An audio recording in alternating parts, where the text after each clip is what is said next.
392장 찬송 드리고 예배 드리도록 하겠습니다. 예수의 이름 힘입어.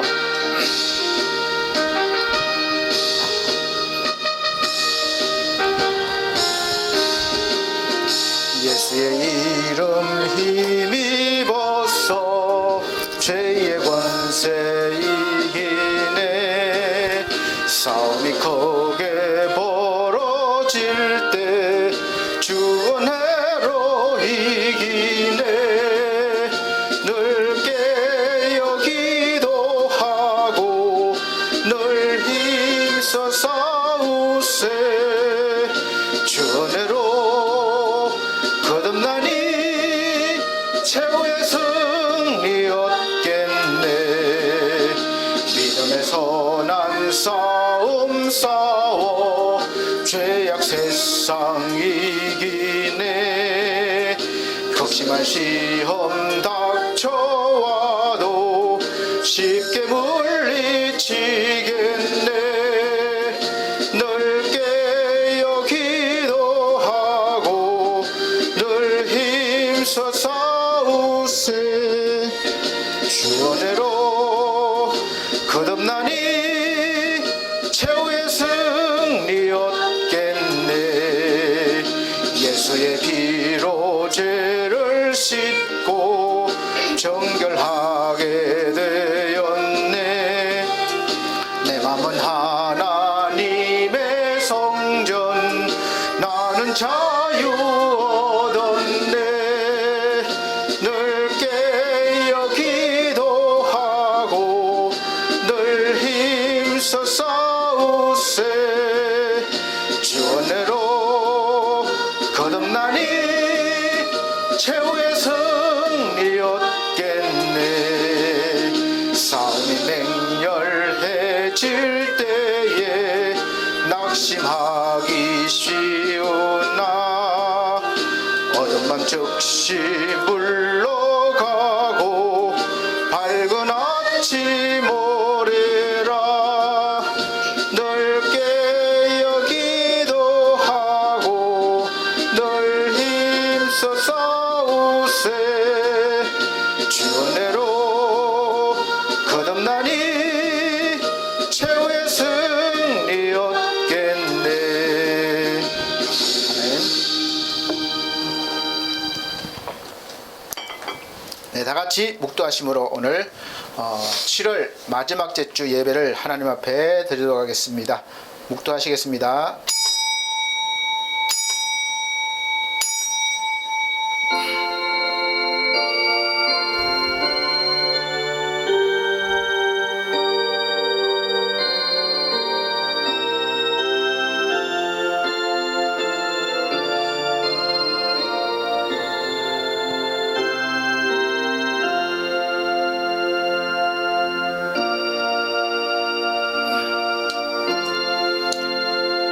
마지막으로 말하노니 형제들아 기뻐하라. 온전케 되며 위로를 받으며 마음을 같이하며 평안할지어다. 또 사랑과 평강의 하나님이 너희와 함께 계시리라. 거룩하게 입맞춤으로 서로 문안하라. 모든 성도가 너희에게 문안하느니라. 주 예수 그리스도의 은혜와 하나님의 사랑과 성령의 교통하심이 너희 무리와 함께 있을지어다. 아멘. 찬송가 30장으로 찬송 드리겠습니다. 새 찬송가는 14장입니다. 찬송가 30장, 새 찬송가 14장입니다.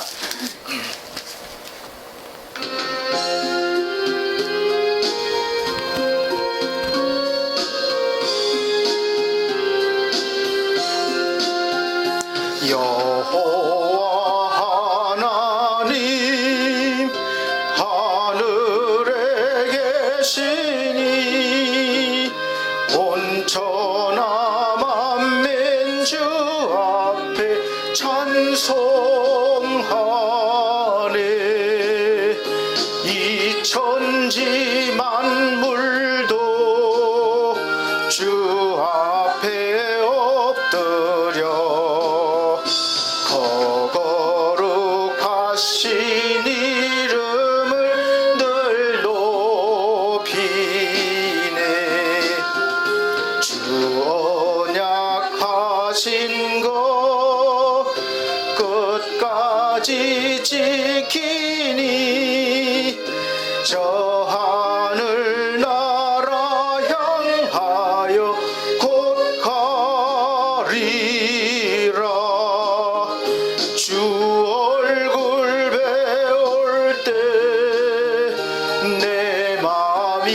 기쁘고 영원히 주의 영광을 찬양하리. 왕의 왕 되신 주 하늘에 계시니 이 세상 죄악 이기신 구주 예수. 저 천군 천사들 주옹이하시고 무성도 함께 영원히 늘 섬기네. 주 삼위일체께 승리한 노래들 다 기쁜 음성 높여서 감사드려. 창조주 하나님 내 주도 되시니 주 앞에 나도 엎드려 경배하네.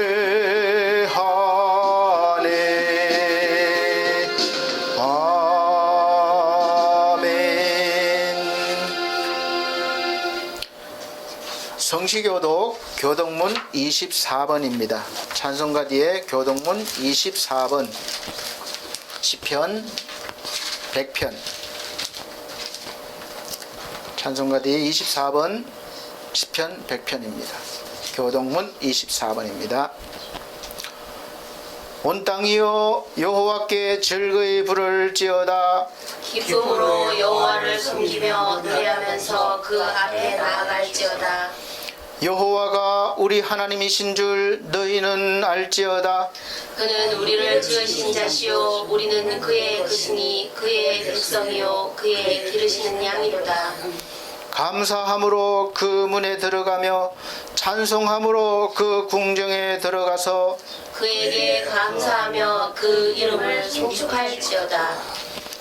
여호와는 선하시니 그 인자하심이 영원하고 그 성실하심이 대대에 미치리로다. 아멘. 사도신경으로 다 같이 신앙 고백 드리도록 하겠습니다.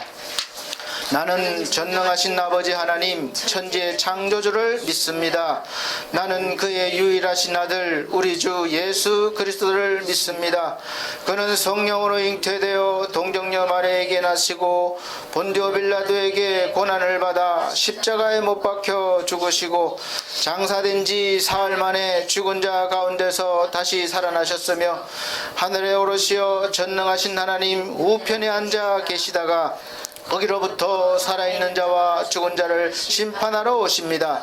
나는 성령을 믿으며 거룩한 공교회와 성도의 교제와 죄를 용서받는 것과 몸의 부활과 영생을 믿습니다. 아멘.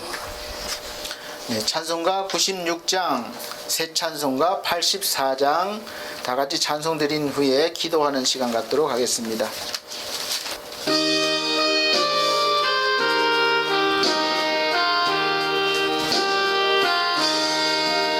온 세상이 캄캄하여서 참 빛이 없었더니 그 빛나는 영광 나타나 온 세계 빛이었네. 영광의 주 영광의 주 밝은 그 빛 내게 빛이었네. 영광의 주 영광의 주 이 세상의 빛은 오직 주 예수라. 주 말씀을 믿는 사람은 그 마음이 시원하고 주 명령을 준행하는 자 그 길이 환하겠네.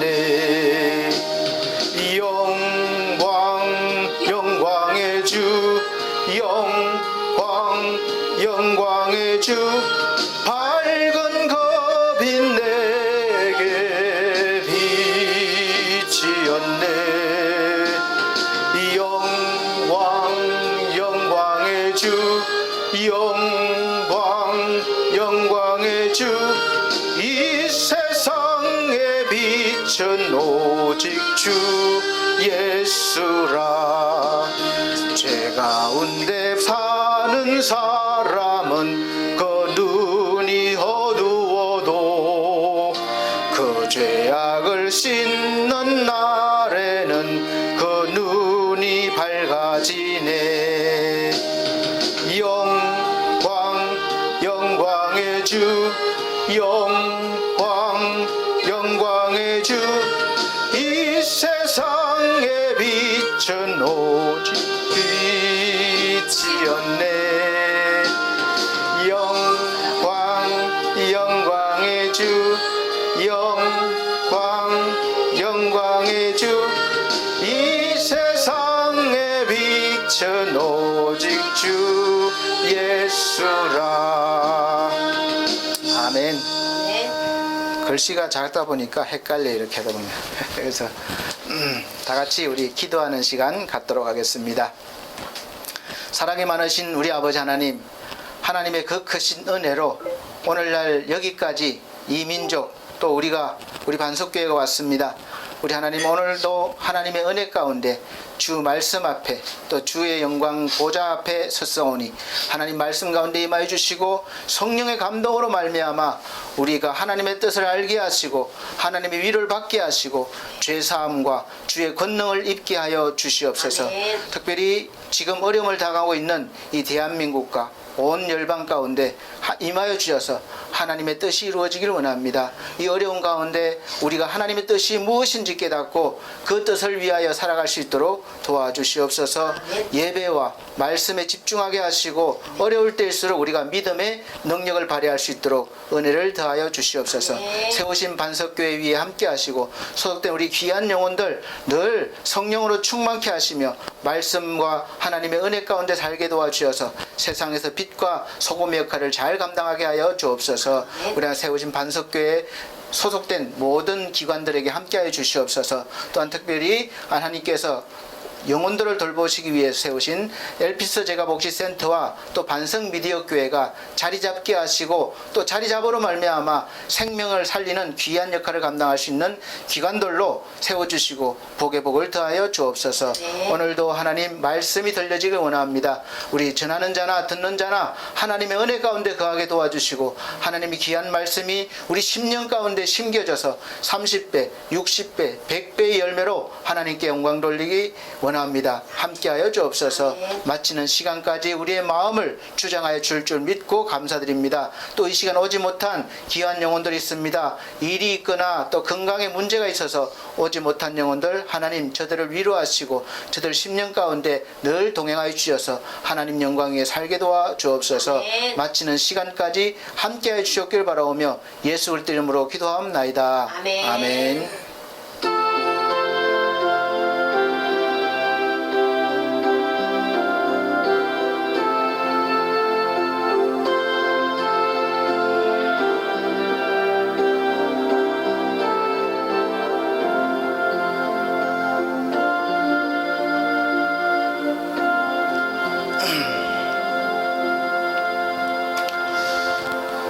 감사합니다. 성경 말씀 보시겠습니다. 신약성경 빌립보서 4장, 신약성경 빌립보서 4장 6절로 9절 말씀입니다. 신약성경 4장 빌립보서 4장 6절로 9절 말씀 제가 봉독해 드리겠습니다. 아무것도 염려하지 말고 오직 모든 일에 기도와 간구로 너희 구할 것을 감사함으로 하나님께 아뢰라. 그리하면 모든 지각에 뛰어난 하나님의 평강이 그리스도 예수 안에서 너희 마음과 생각을 지키시리라. 정말로 형제들아, 무엇에든지 참되며 무엇에든지 경건하며 무엇에든지 옳으며 무엇에든지 정결하며 무엇에든지 사랑할 만하며 무엇에든지 칭찬받을 만하며 무슨 덕이 있든지 무슨 기림이 있든지 이것들을 생각하라. 너희는 내게 배우고 받고 듣고 본 바를 행하라. 그리하면 평강의 하나님이 너희와 함께 계시리라. 아멘. 감사합니다. 또 하나님 앞에 이렇게 서게 됐습니다. 오늘도 주 예수 그리스도의 은혜가 함께 하시기를 간절히 기원드립니다. 오늘 말씀의 제목은 무엇에든지 참되고 옳으며라는 제목으로 말씀을 선포하겠습니다. 이 빌립보서 4장 6절 9절 말씀은 우리 교회에 사실 표라는 거 알고 계시나요? 이제 신년이 한참 지났으니까 잊어버릴지도 모르겠습니다. 우리가 올해 표고 그 제목이 무엇에든지 그리스도인으로 살려고 하는 것이죠.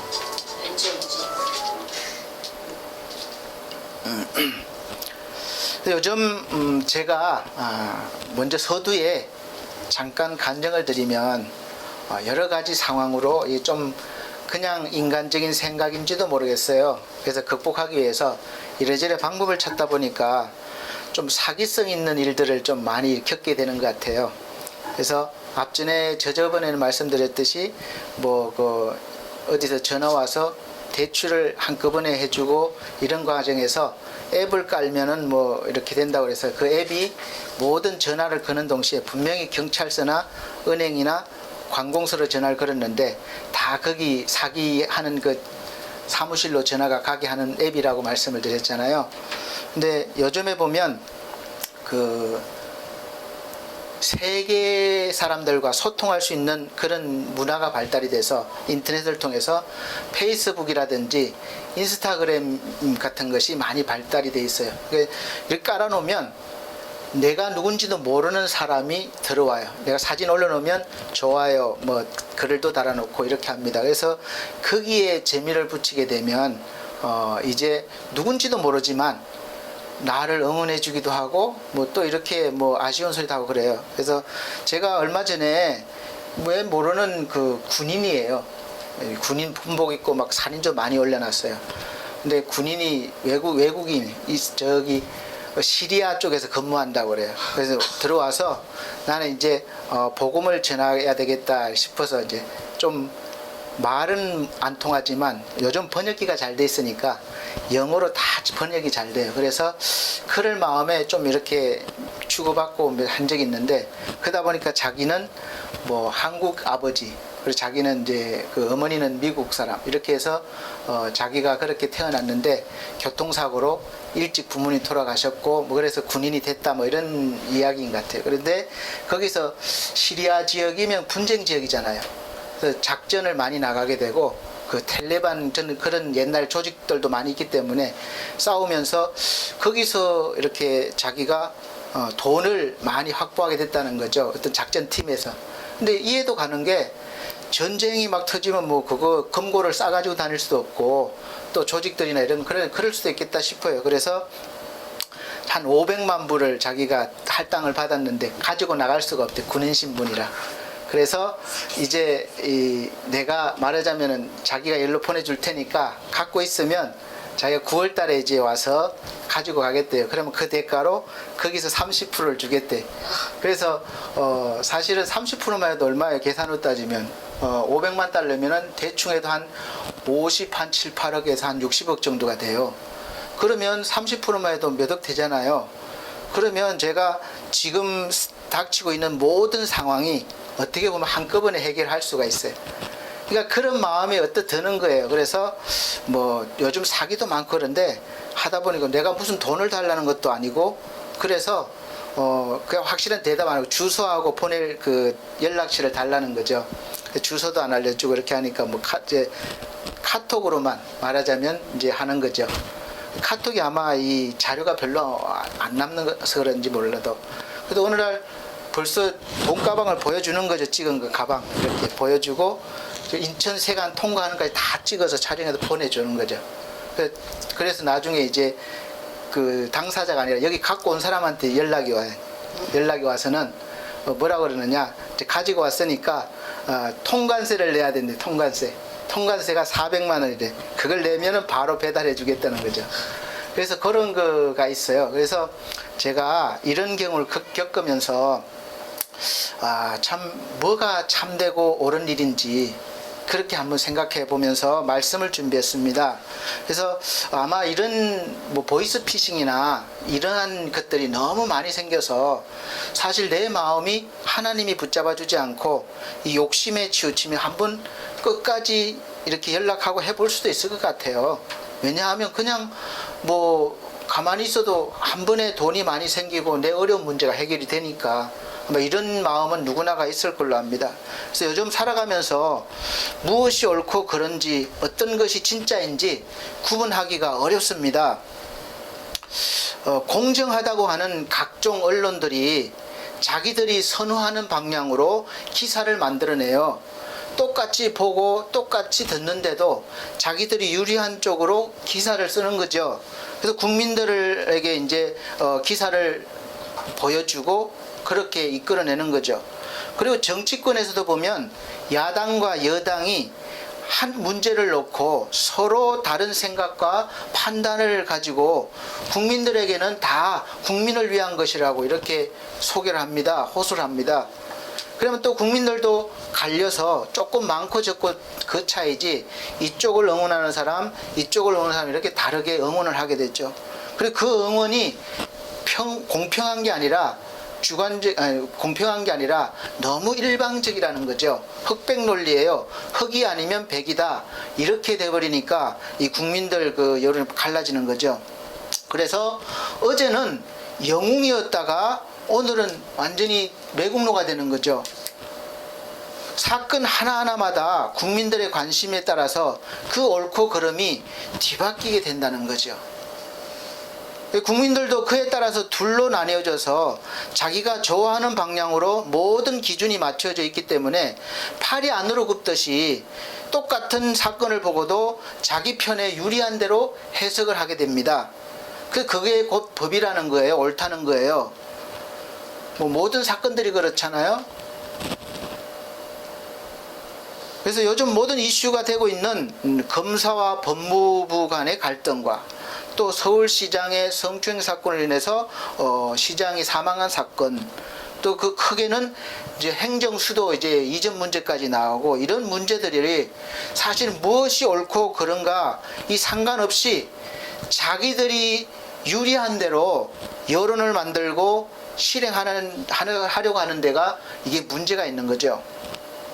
이러한 시대를 살아가는 우리 그리스도인들은, 하나님 믿는 사람들은 어느 때보다도 우리가 바른 기준을 가지고 살아가야 하겠다 싶어서 말씀을 준비한 것입니다. 그래서 우리가 어떤 기준을 가지고 살아가느냐, 많은 그리스도인들이 이 기준이 잘못된 기준이라든지 또 하나님 말씀이 아닌 다른 기준을 가지고 자꾸 신앙생활을 하기 때문에 같이 휩쓸리게 되는 거예요. 우리 그리스도인들의 기준은 첫째가 하나님 말씀입니다. 누가 뭐래도 이것은 바꿀 수가 없어요. 그리고 둘째가 우리가 살아가는 데 필요한 헌법이죠. 헌법은 반드시 또 우리가 지켜야 되는 것이죠. 세 번째가 관습법입니다. 관습법이라고 아세요? 딱 법에는 명시되어 있지 않지만 누구나가 그렇구나 할 수 있는 그런 내려오는 그런 풍습을 말하는 거예요. 그래서 앞전에 노무현 대통령 때 수도를 이전해야 되겠다 재판 갔잖아요. 근데 그때는 법은 없지만 관습법에 의해서 누구나가 서울 하면 우리나라 수도다, 이게 누구나가 가지고 있다는 거죠. 그래서 부결된 거죠. 판결이 안 된 거죠. 이거는 안 된다, 그렇게 판결이 난 거죠. 헌법과 관습법은 우리 사람이 만든 법이기 때문에 시대의 흐름과 문화의 변화에 따라서 언제라도 바뀔 수밖에 없어요. 그게 필요에 대해서 맞춰야 되니까. 왜냐하면 변한 환경과 문화에 맞춰서 우리가 법이 만들어지고 또 만들어져야 하기 때문에 그렇습니다. 옛날 조선시대에 만든 법으로 오늘 우리가 살아가는데 그 법을 적용할 수가 없어요. 많이 달라졌기 때문에 그렇습니다. 다만 관습법은 그 나라의 문화와 전통적인 부분이 분명히 있기 때문에 법에는 명시되어 있지 않지만 대부분의 사람들이 인정하는, 말하자면 조상 때부터 내려오는 어떤 사회 통념이라고 이해하시면 되겠습니다. 그래서 하나님을 믿는 우리 그리스도인들은 영원히 변하지 않으시고 항상 옳은 기준을 가지고 계시는 하나님으로부터 나온 그 하나님의 말씀이 우리 삶의 우선순위의 법이 되어야 하나님 앞에서 우리가 바르게 살 수 있고, 또 세상에서도 우리가 빛과 소금의 역할을 감당할 수 있는 기준을 잡아줄 수 있는 그런 선도하는 삶을 살게 되는 것이죠. 사랑하는 성도 여러분, 우리는 살아가면서 항상, 그리고 무엇에든지 그리스도인이라는 것을 잊어버리면 안 됩니다. 잊어버리고 사는 사람이 많은데, 여기 올해 우리 말씀은 하나님을 기뻐하는 해 이렇게 정했는데, 작년 말씀이 이 말씀이에요. 무엇에든지 그리스도인답게, 그거였잖아요. 그걸 잊어버리면 안 돼요. 우리의 생각과 삶의 출발점이 돼야 되기 때문에 그렇습니다. 그리고 마지막이 돼야 되기 때문에 그래요. 처음과 마지막, 그렇게 해서 같아야 되는 거예요. 하나님 안에서. 저는 가끔 나 스스로에게 내가 누구인가를 물어봅니다. 그리고 다른 어떤 모습보다 내가 목사인가 이렇게 대해서 한번 질문을 해봅니다. 대부분의 사람들이 생각하는 그런 목사의 기준이 아니라 하나님 앞에서 내가 있을 때의 그 기준을 말씀드리는 거예요. 저는 늘 하나님 앞의 기준을 주장하는 사람입니다. 세상의 기준은 목사는 이래야 된다, 저래야 된다, 청렴해야 된다, 목사는 재산도 많이 가지면 안 되고, 금식도 자주 하고, 기도를 열심히 하고, 이렇게 세상 일 하면 안 되고, 이렇게 해야 된다. 그런 기준들이 각자 있을 것입니다. 그런 기준들이 많고 다양하지만 그 기준에 해당된다고 목사가 아닐 수도 있다는 것이죠. 왜냐하면 그런 기준은 밖으로 보여지는 외형적인 모습이기 때문에 진짜의 모습, 이 내면에 있는 진짜의 모습이라고 할 수가 없어요. 여러분, 다른 사람에게 보여지는 나와 다른 사람에게 보여지지 않는 나, 또 다른 나가 있다는 것을 생각하고 사십니까?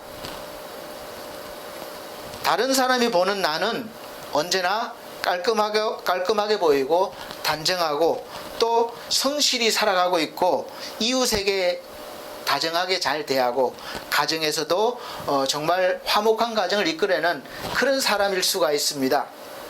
그런데 다른 사람이 보지 않을 때의 나는 그 반대일 수가 있어요.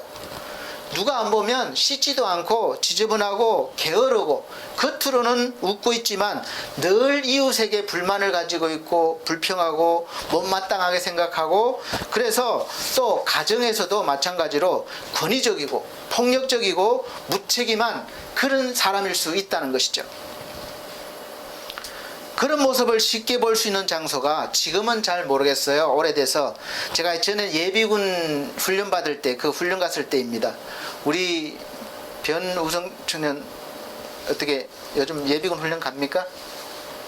끝났습니다. 끝났어요? 벌써 나이가 많이 들었네. 저는 예비군 훈련 갔을 때는 그야말로, 지금은 개구리복이라고 그래서 옛날에는 얼룩얼룩한 그 있었어요. 지금은 나오지도 않죠. 그리고 그 다음에 나온 게 이제 지금 군복에서 아주 지금하고는 상대가 안 되죠. 그 가면 평상시 때는 사회에서는 젠틀맨이에요. 그리고 CEO, 또 직장인, 성실해 보이는 직장인들이고 가장들입니다. 그런데 훈련복 막 입혀놓으면 그야말로 난장판이에요. 아무 데서나 막 들어눕고 침 뱉고 담배 이렇게 하고, 또 소변도 아무 데서나 보고, 총도 질질 끌고 다녀 보면 그냥 딱 자세가 나오는 게 아니라, 그리고 틈만 나면 어디 숨어 들어가 가지고 나오지도 않아요. 훈련 받지도 않아. 그런 모습이 나옵니다. 옆에 있을 때는 내 남편이 최고고 내 아내가 최고. 그런데 없는 데서는 남편 흉보기 바쁘고 아내 흉보기 바빠요. 어떤 모습이 진짜 내 모습입니까? 어떤 모습이 진짜 나인가요? 사람들은 보여지는 내가 나라고 여기지만 사실 그 모습은 진짜 내가 아닐 수도 있다는 것이죠.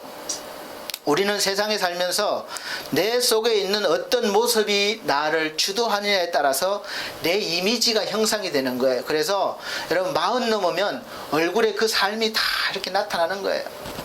그래서 잘 살아야 되는 거예요.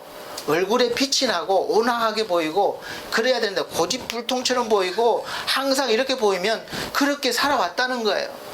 세상 평판은 좋을지 모릅니다. 그러나 그 내면은 그렇게 살아왔다는 것이죠. 우리가 성경적으로 보면 자기의 의를 내세우고 사는 사람과 자기의 의보다는 하나님의 의를 내세우며 사는 사람 두 종류가 있습니다. 누가 더 참되고 옳은 사람입니까? 성경은 모든 지각에 뛰어난 하나님의 평강이 그리스도 예수 안에서 우리의 마음과 생각을 지켜주실 때 비로소 참되고 올바르게 살 수 있다고 말씀하고 있습니다. 사랑하는 우리 성도 여러분, 우리가 살아가면서 무엇이든지 그야말로 무엇이든지 어떤 일을 할 때 이 일이 정말로 참된지 옳은지를 구별할 줄 알아야 합니다. 이 일이 성공하느냐 실패하냐가 아니에요. 이 일이 참되냐 옳으냐 그러냐 이거를 먼저 우리는 늘 생각하셔야 돼요. 이 일을 했을 때 내가 돈을 많이 벌고 정말로 괜찮게 출세하겠다, 그것보다는 이 일을 했을 때 내가 정말로 참된 것이냐 옳은 것이냐 하나님이 보셨을 때 그것을 기준으로 삼아야 된다는 거죠. 결혼을 사랑하는 사람과 결혼을 했습니다. 살다 보니까 아시다시피 살아본 사람들은 그럴 것 같지 않은데 좀 지나면 애정이 식어요. 사랑이 식습니다. 식었다기보다도 이제 좀 편안해지니까 관심을 덜 가지게 되는 경우죠. 좋게 말하면. 근데 한눈 팔죠. 저 여자가 내 아내보다 더 예쁘게 보이고 더 좋아 보여요. 저 남자가 내 남편보다 더 멋있고 잘해줄 것 같아.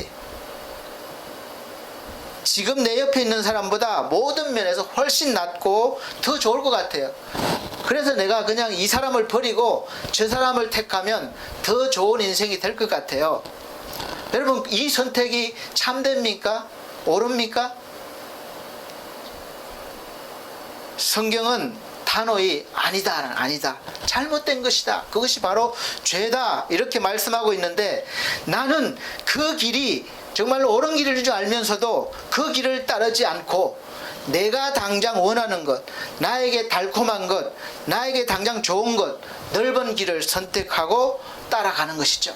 그러다 보면 결국은 그 길은 멸망의 길이다, 성경이 설명하고 있습니다.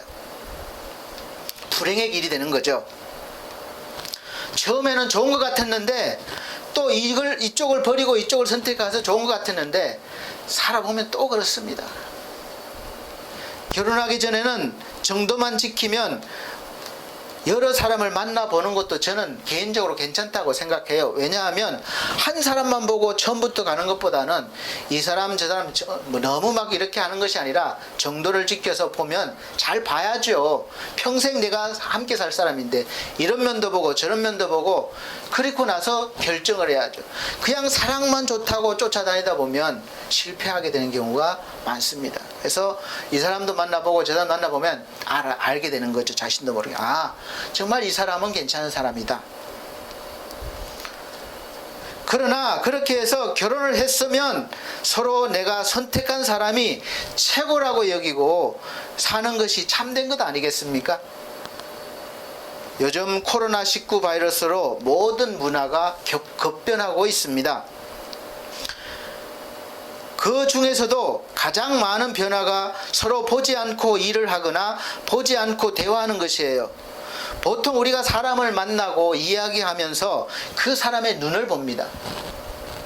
그러면 대체적으로 그 사람의 눈을 통해서 마음의 창이기 때문에 100%는 아니지만 느낌을 받아요. 이 사람은 참된 사람이다, 뭔가 불안한 사람이다, 어느 정도는 알게 되는 거죠. 그 사람의 마음이 어느 정도 보이는 겁니다. 그런 관계를 지속적으로 갖다 보면 서로 신뢰가 쌓이게 되고 또 서로 인생의 동지가 되는 거죠. 인생을 살아가면서 동반자가 되는 것이죠. 여러 면에서 서로 협력하고 도우며 만나고 즐기고 또 이렇게 살아가는 거죠. 그런데 이 비대면 문화가 형성되면서 가장 큰 문제점들이 생기고 있다고 봅니다. 방송이나 인터넷 장비만 있으면 어디서나 누구든지 소통 가능하다는 것입니다. 이거 편리하죠. 보이지 않기 때문에 얼마든지 상대방에게 내 이미지를 전혀 다른 사람으로 나타낼 수가 있는 거예요. 나는 심각한 것은 나는 남자인데 여자로 활동할 수 있어요. 여자처럼 그렇게 보여질 수 있어요. 그래서 많은 남자들이 호감이 가서 대시를 했는데 나중에 알고 보니까 남자예요. 그런 경우도 종종 뉴스에 나옵니다. 전혀 다른 내가 아닌 다른 사람이 거기서 활동하고 있다는 것을 알아야 돼요. 그래서 우리가 거기에서 보여지는 모든 것들을 믿으면 안 된다는 거죠. 다. 일부분 장점도 있습니다. 분명히 내가 언제라도 저 미국이나 뭐 이라크나 저런 데 있는 모든 사람들과 소통할 수 있어요. 우리에게 장점이 뭡니까? 복음을 전할 수 있는 기회가 넓어졌다는 거예요. 그 반대도 아까 말씀드렸지만 사기를 당할 가능성도 높아졌다는 거죠. 나는 돈이 없는데 돈이 많은 것처럼 이렇게 사진도 찍어서 보여주고 이렇게 가짜를 보여줘서 그 사람이 나에게 뭔가를 주게 하게 만들 수가 있다는 겁니다. 그래서 이런 면은 사람 간의 신뢰를 아주 크게 떨어뜨릴 수밖에 없다고 생각합니다. 그래서 밖으로 보여지는 내 모습, 사실 거기에서 보여주는 나는 아주 일부분일 뿐이에요. 왜냐하면 내가 나의 좋은 것만 거기에 올리기 때문에 그랬습니다. 사도 바울은 나의 약함을 자랑한다 그랬지만 우리는 누가 약한 걸 자랑해요? 숨기려고 그러지. 내 흠과 티를 숨기려고 하지, 가리려고 하지 당당하게 내밀 사람이 누가 있습니까? 아담과 하와가 죄를 저지르려고 가릴 수 있는 게 뭐예요? 무화과. 어떻게든 가리려고 그래요. 그래서 내 약점을 가리려고 박사학위도 따고 뭐 자격증도 많이 따고 그래서 나를 내세우지만 그 속에 있는 나를 진짜 봐야 된다는 거죠. 그래서 내 보여지는 모습 속에서 만나는 사람들은 거의 어떻게 보면 진짜 모습이 아닐 수도 있다고 이렇게 생각이 돼요. 좋은 것만 보여주려고 하기 때문에. 그래서 보이스피싱이나 가상거래에서 사기 사건이 많이 있는 것입니다. 앞으로 어쩔 수 없이 우리는 부작용이 많지만 이런 문화 속에서 살아갈 수밖에 없는 문화가 돼버렸어요. 그리고 사실 부정적인 면만 있는 건 아닙니다. 긍정적인 면도 많이 있어요. 확실히 정부나 기관에서 공정하게 인정받은 곳은 어느 면에서도 유리하게 뭐 사업이든 일을 할 수가 있어요. 신뢰할 수 있다는 거죠. 그것을 받아야 되는 거죠. 우리는 앞으로 더욱더 신뢰를 잃어버리면 안 되는 세상을 살아갈 것입니다. 그래서 우리 그리스도인들은 정말 무엇에든지 참되며 무엇에든지 옳은 것을 선택하며 살아가는 그런 삶을 살아야 될 것입니다. 어디에서도 신뢰를 받는다는 것, 그럴 때에 하나님이 주시는 그 평강이 함께 하신다는 거예요. 현실이 불안하고 미래가 불투명해서 불안한 이 세상에서 흔들리지 않는 그 마음의 평강, 하나님이 주시는 하나님의 평강, 그 평강이 우리 속에 있다면 그것이야말로 우리가 살아가는데 큰 능력과 힘이 되고 기쁨이 되는 그런 삶의 원동력이 될 것입니다. 이게 그리스도인의 힘이에요. 참된 것, 진실된 것. 진실은 처음에는 약해 보이고 또 손해당할 것 같지만 절대 그렇지 않습니다. 어떠한 힘보다도 강합니다. 그리고 다시 한번 말씀드리면 참되고 옳은 길, 의의 길로 가는 것은 내 힘으로는 안 된다는 거예요. 그럼 어떻게 해야 되느냐? 그것을 알려드리는 것이 바로 설교입니다. 그래서 저는 설교할 때 항상 두 가지를 전제로 설교를 준비하고 하려고 했습니다. 첫째가 바로 율법이에요. 하나님의 법, 말씀, 율법을 선포합니다. 우리가 살아가는 데 있어서 반드시 있어야 하는 기준, 바로 하나님의 말씀, 즉 율법이죠. 우리의 삶의 기준이 되는 거예요. 그리고 그 법대로 하지 않을 때는 형벌과 저주가 기다리고 있습니다. 그리고 그 율법은 일방적인 선포예요. 뭐 할래? 했으면 좋겠다 이거 아니에요. 하라, 지켜라, 내 하나님만 섬겨라, 하지 말라, 이런 명령입니다.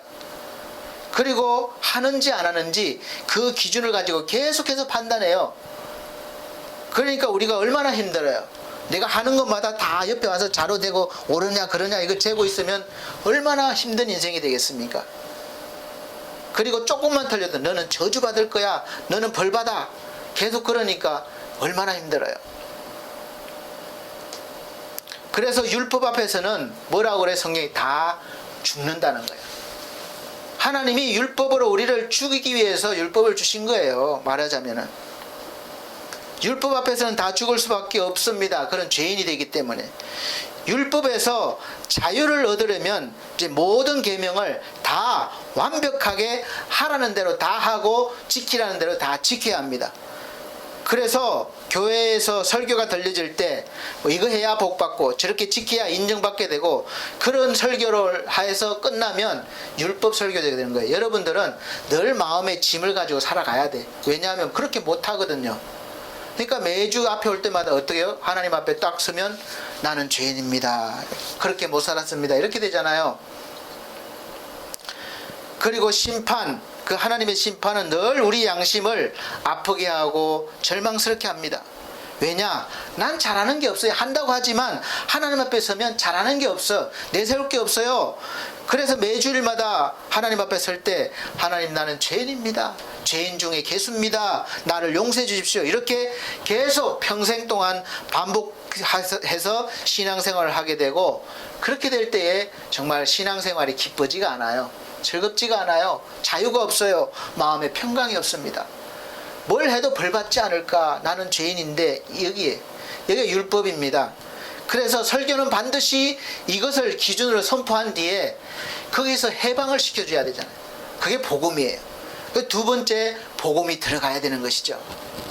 복음은 간단하게 말씀드리면 바로 이거예요. 하나님께서 우리에게 말씀하십니다. 그래, 너희가 그렇게 아무리 애써도 안 되지. 너희는 다 죽을 죄인이야. 저주받을 수밖에 없어. 이제 그것을 알았을 거야. 그래서 내가 이제 그 죽을 죄에서, 받을 저주에서 구원해 주겠다. 아주 쉬운 방법을 알려줄게. 그것이 바로 예수 그리스도를 믿어라. 그 조건이다. 그 방법을 믿으라는 거죠. 이 복음입니다. 하나님 어떤 방법입니까? 볼 때 바로 너희의 모든 죄와 죽음의 문제를 대신 해결해 줄 그 사람을 보낼 때 바로 예수 그리스도다. 내 아들 하나밖에 없는 아들 예수를 보내서 내가 다 해결해 주겠다. 대신에 너희는 대신 해준 그 예수를 믿어라. 그럼 내가 그 예수와 같이 대해 주겠다. 그거죠. 믿기만 하면 나의 거룩하고 내 앞에서 거룩하고 흠이 없는 그런 존재로 내가 여겨주겠다. 내 의를 너희에게 주겠다. 이것이 바로 복음이에요. 이 복된 소식의 출발점이 바로 나로부터 출발하는 거예요. 내가 뭐 11조를 잘하고 열심히 금식하고 이게 아니라 예수 그리스도로부터 출발합니다. 그래서 여러분, 저나 여러분 부족한 게 있어도 괜찮아요. 잘못한 거 있어도 괜찮습니다. 예수 그리스도께서 나 대신에 하나님 앞에 걸림돌이 되는 모든 것들을 다 해결해 주셨음을 믿는다면 그 순간부터 이제는 아무것도 여러분이 한 거 없어도 하나님께 받아들여지는 거예요. 하나님이 인정해 주시는 겁니다. 그것이 바로 하나님의 의입니다. 하나님의 의. 그리고 이제는 하나님께서 주시는 은혜와 능력으로 무엇에든지 참되고 무엇에든지 옳은 일을 할 수 있게 해 주시는 거예요. 인정해 주시는 거예요. 이것이 설교 마무리입니다. 여러분이 앞에 것만 듣고 뒤에 거 안 들으면 늘 죄 가운데밖에 살 수 없어요. 그래서 저는 계속해서 현재 우리의 모습이 어떤 모습인지 하나님 말씀의 기준에서 알려드립니다. 그 앞에서 여러분을 바로 알아라는 거죠.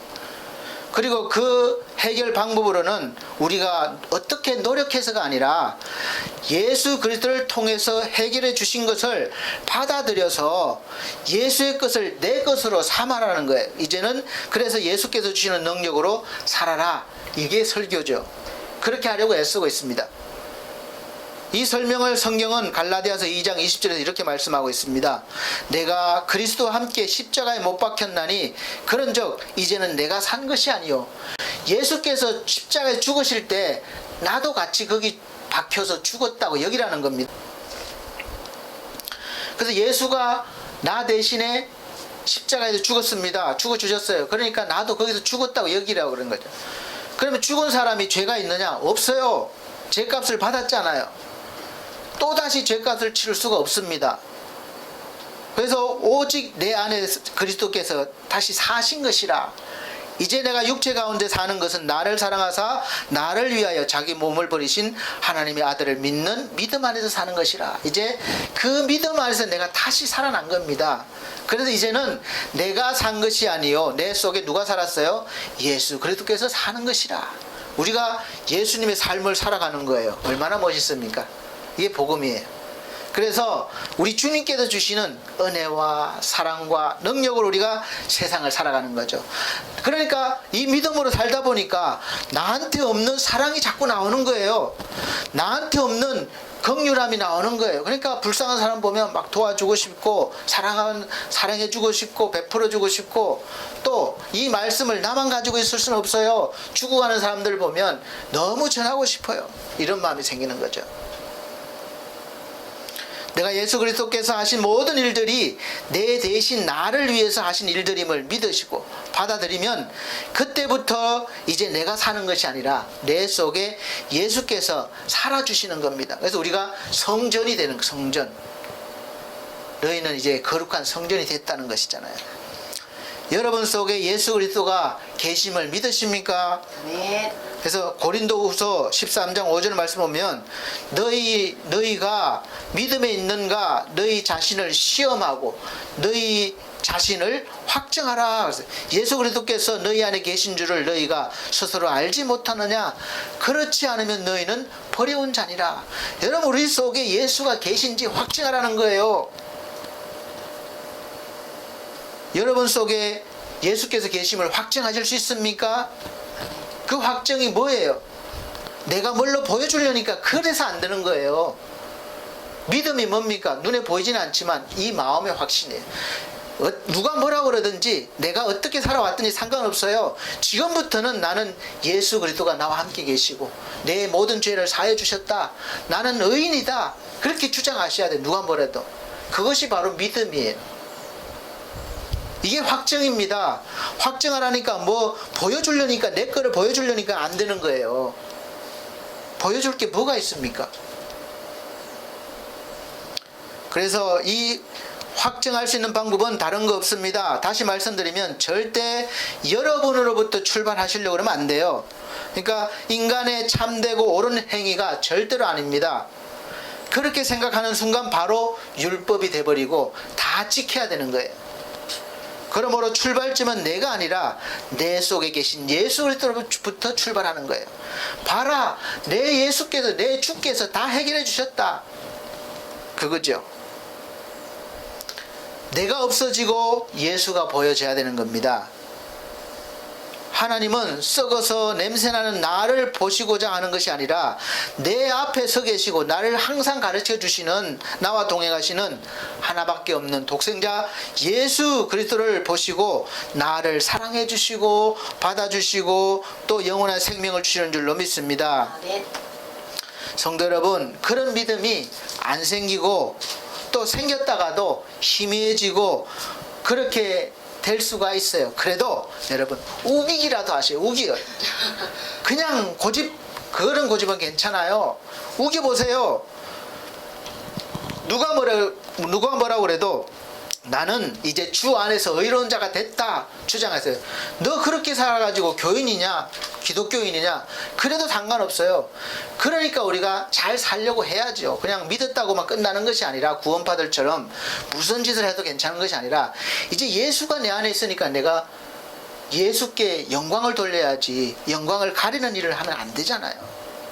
그게 바로 우리가 천국 백성의 삶입니다. 내 힘으로 노력도 하고 또 하나님이 주시는 능력으로 하고 그것이 이제 하나가 되는 거예요. 처음에는 어떤 것인지 구분이 안 가지만 나중에는 하나가 되는 겁니다. 하나님이 나를 의롭다 하시는데 누가 나를 정죄하리요? 당당하게 말씀하시기 바랍니다.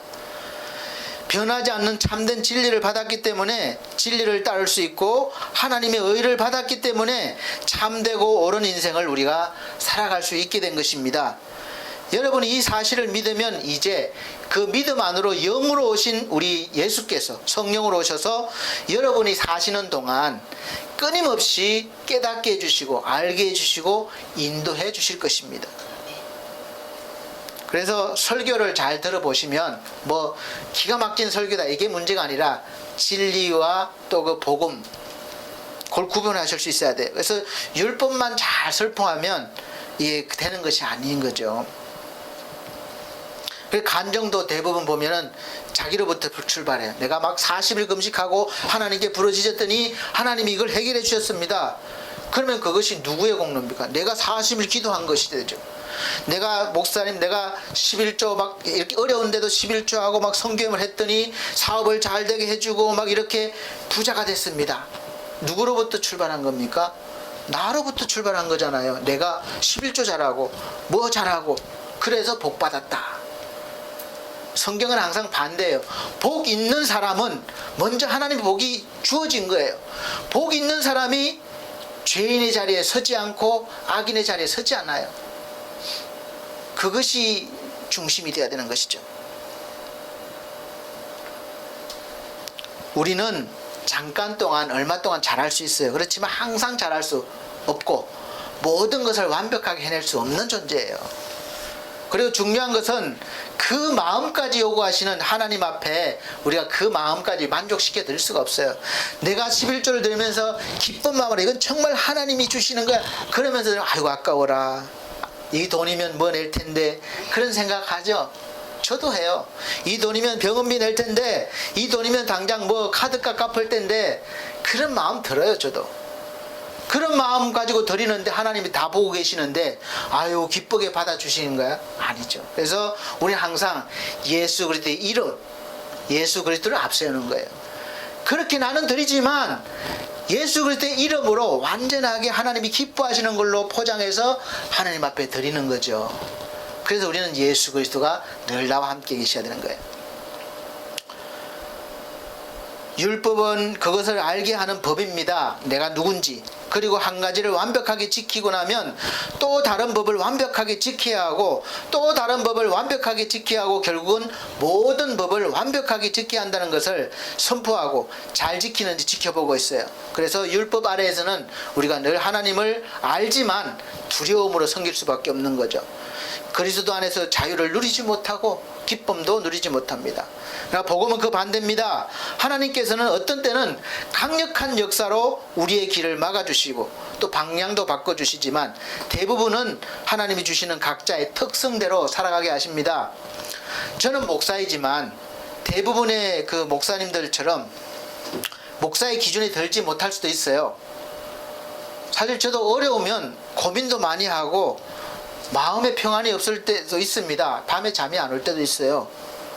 또 현재 돈이 없으면 기도하고 하나님께 매달려서 해결해 달라고 기도하기보다는 제가 막 찾아보고 대출도 받고 지인으로부터 돈을 빌리기도 합니다. 아니 목사님이 뭐 그렇게 살아? 그렇게 살아요.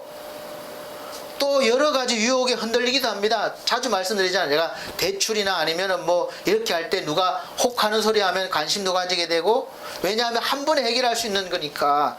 그리고 유혹을 받기도 하고 흔들리고 그러기도 합니다. 또 어떤 데는 미래보다는 가장 현실주의적인 선택을 하면서 목사의 직을 감당하고 있어요. 물론 때로는 모든 것을 내려놓고 내가 하나님 앞에 기도원에 가서 하나님 앞에서 엎드릴 때도 있습니다. 금식하고 기도만 하는 스타일은 아니라는 거죠. 그럼에도 불구하고 하나님께서는 제가 실수하고 다른 길을 갈 때도 있었던 나를 언제나 참되고 옳은 길로 인도하시고 또 계시다는 것을 확신하고 또 감사하며 하루하루를 살아가고 있습니다. 여러분은 어떻습니까? 아마 여러분들도 마찬가지일 거예요. 비슷할 겁니다. 이 세상의 유혹에 흔들리기도 하고 또 실수도 하고 넘어지기도 할 거예요. 그러나 지금 깊이 한번 생각해 보세요. 지금 여러분이 하나님의 말씀이 들려주고 있는 것은 그럼에도 불구하고 하나님께서 여러분들을 오늘 여기까지 붙잡아 주시고 옳은 길로 참된 길로 인도하셨기 때문에 이 자리에 있다는 것을 믿으시기 바랍니다. 아멘. 나로부터 나오는 의는 자랑할 것이 없어요. 그러나 하나님의 의는, 그래서 하나님은 그 의를, 우리의 의를 불법이라는, 불법, 주여 주여 하지만 구원받지 못하는 거예요. 그래서 내가 자랑할 것이 없는 하나님으로부터 나오는 의를 우리가 가져야 되는 거예요. 그걸 칭의, 하나님이 쪽에서 하나님이 나를 의롭게 여기주신다. 이게 칭의예요, 신학적으로. 근데 나로부터 나오는 의는 내 의예요, 내 의. 내 것이 아니므로 자랑할 것이 없습니다. 그러나 우리는 그 의를 자랑해야 돼요. 하나님의 의를 자랑해야 돼요. 하나님의 의는 그리스도시고 그는 곧 복음이요 구원의 능력이 되시기 때문에 그렇습니다. 그래서 우리는 언제나 자랑을 하려면 예수로 자랑하라, 이렇게 말씀하셨어요. 그런 사람만이 오늘도 내일도 이 기준이 없는 사사기 같은 이 세상에서 언제나 무엇에든지 참되고 무엇에든지 옳은 판단을 하고 그런 삶을 살아가실 수 있는 참된 그리스도인이 될 것입니다. 저는 다 우리 성도님들이 이렇게 살아가시길 원해요. 사랑하는 성도 여러분에게 이런 은혜가 있으시기를 예수 그리스도 이름으로 축복합니다. 아멘. 하나님 감사합니다. 오늘도 우리를 선한 길로 인도하시고 무엇이 참된지 옳고 그른지 잘 판단하게 해주셔서 오늘 여기에 왔습니다. 우리 하나님 살아가면서 늘 주 안에서 참된 진리를 쫓을 수 있는 그리스도인이 되게 하여 주시옵소서. 예수 그리스도 이름으로 축복하고 기도합나이다. 아멘. 찬송가 265장, 새 찬송가 516장입니다. 찬송 들으시면서 준비하신 예물 드리도록 하겠습니다. 265장, 새 찬송가 516장. 옳은 길 따르라 의의 길을.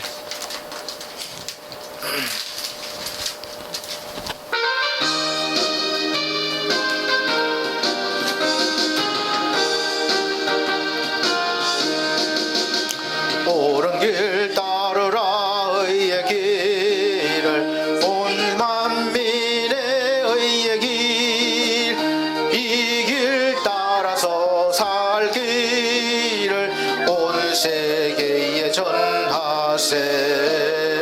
만 백성이 나갈 길, 어두운 밤 지나서 동튼다.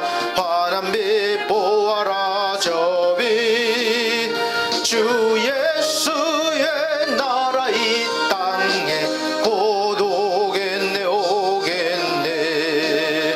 주 예수 따르라 승리의 주, 세계 만민이 돌아갈 질과 진리요 참 생명, 내 창검을 부수고 따따따 평강. 어두운 밤 지나서 동튼다. 환한 빛 보아라 저 빛, 주 예수의 나라 이 땅에 곧 오겠네 오겠네. 놀라운 이 소식 알리어라. 세계 만민을 구하려 내 주 예수를 보내신 참사랑의 하나님. 만 백성이 따를 길, 어두운 밤 지나서 동튼다. 환한 빛 보아라 저 빛, 주 예수의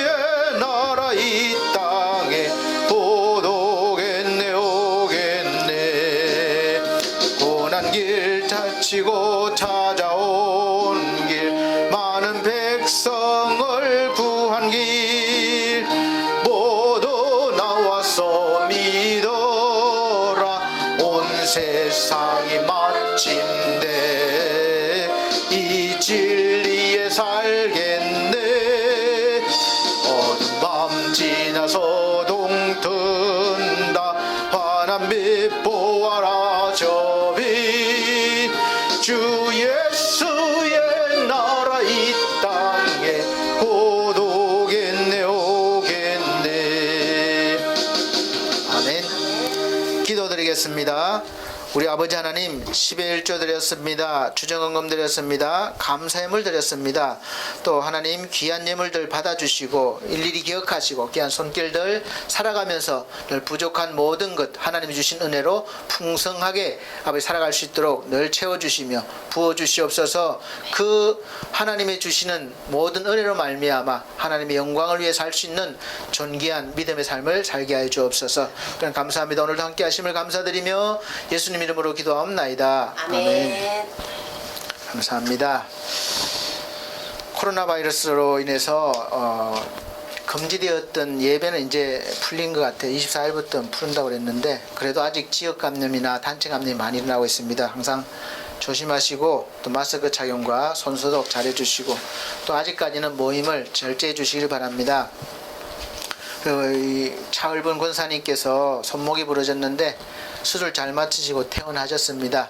워낙 연세가 있으셔서 젊은 사람들 같지가 않으니까 뼈가 잘 붙을 수 있도록 기도해 주시기 바랍니다. 그리고 우리 최희주 우리 귀한 성도와가 지상준 우리 기도 부탁한 영혼을 위해서도 틈날 때마다 생각날 때마다 기도해 주시기 바랍니다. 자, 우리 61장 찬송 드리고 축도 예배를 마치도록 하겠습니다. 찬송가 61장 새 찬송가 54장입니다.